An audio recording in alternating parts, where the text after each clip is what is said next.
Bonjour mesdames et messieurs, et bienvenue à cette édition d'information sur Camer TV Info, la chaîne d'analyse de l'actu au Cameroun. Ne rien taire pour plaire, ne rien dire pour nuire est notre credo. Voici pour commencer le titre de cette édition. Cette vidéo est réalisée à partir d'un post de Christian Timban Bomo sur sa page Facebook intitulée « Coup de gueule ». Droit de réponse à Maître Charles Tchougank. Mais avant de détailler l'intégralité de son contenu, veuillez prendre 3 secondes pour vous abonner à nos pages Facebook camertv.info ou sur YouTube Camer TV Info. Un like pour une souscription à nos médias pour ne rater aucune de nos futures publications est fortement conseillé. Voici la teneur du post dans son intégralité. Coup de gueule. Droit de réponse à Maître Charles Tchougank. Au cours de l'émission de l'Arène de dimanche soir, vous vous êtes évertué à démontrer que les avocats au barreau du Cameroun ne sont pas bien formés. Argument pris de ce qu'il n'y aurait pas d'institut d'études judiciaires dans les universités et une école d'avocats au Cameroun. Je tiens à vous rappeler que les avocats camerounais sont parmi les plus compétents de l'espace francophone.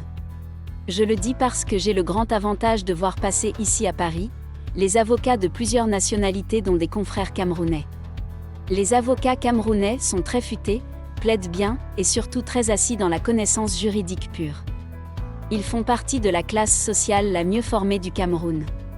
La preuve, plusieurs de nos jeunes confrères, dont Maître Michel Doki, Ipanda en stage au Cameroun, ont été sacrés dans des concours de plaidoirie ici en France.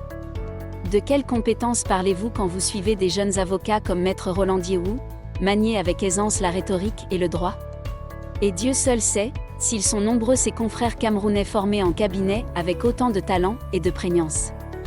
Les avocats camerounais formés en cabinet n'ont rien à envier à leurs confrères de France ou d'autres pays, formés dans des écoles d'avocats, même s'il est important d'avoir des écoles d'avocats, pour asseoir certaines connaissances professionnelles et surtout déontologiques. Ce qui fait l'avocat, ce n'est pas l'école d'avocat, mais la pratique, la confrontation au dossier. L'école d'avocat n'a pas pour vocation comme vous semblez le présenter d'être une faculté de droit qui apprendrait le droit aux avocats, mais plutôt un centre de préparation théorique à l'exercice professionnel. Et à ce niveau, le jeune avocat camerounais a un plus.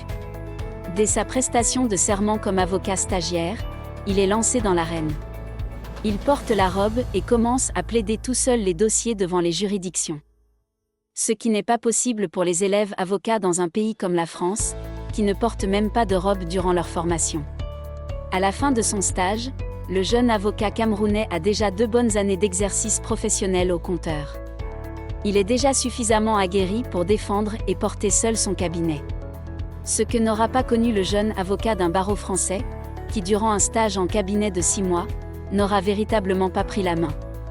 La formation des avocats en cabinet auprès d'un maître de stage obéit à la tradition séculaire de la transmission du savoir par le maître à l'apprenti. Car après tout, l'avocature est un article. L'avocat va ressembler à son maître, son parrain, qui lui enseignera les rudiments du métier. Quel avocat stagiaire camerounais ne redoute pas ces moments si formateurs de soumission des conclusions préparées à la sanction des parrains?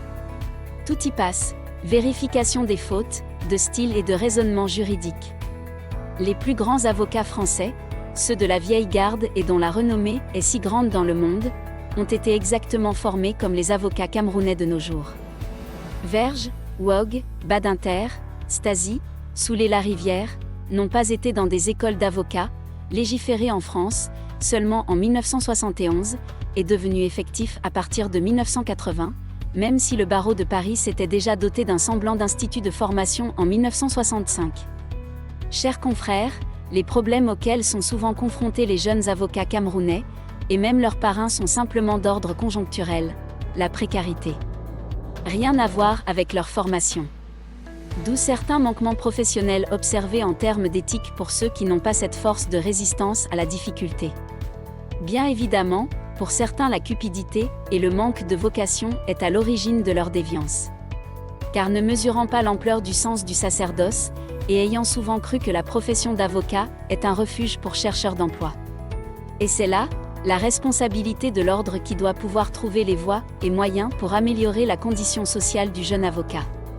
Par exemple, obtenir du gouvernement la revalorisation de la rémunération de la commission d'office, qui pourrait aider le jeune avocat qui s'installe. Comme dans de nombreux pays, créer des structures sociales au sein de l'ordre pour accompagner les avocats confrontés aux difficultés d'exercice. Chers confrères, la loyauté est un devoir impérieux chez l'avocat. Présentez publiquement dans une émission de grande écoute, subtilement et faussement vos confrères, comme des incompétents, pour paraître certainement comme le seul compétent, relève de la félonie et de la déloyauté. Veuillez prendre 3 secondes pour liker la vidéo et la partager. N'oubliez pas de vous abonner à la chaîne YouTube Camer TV Info. À bientôt pour de nouvelles publications. #End anglophone génocide.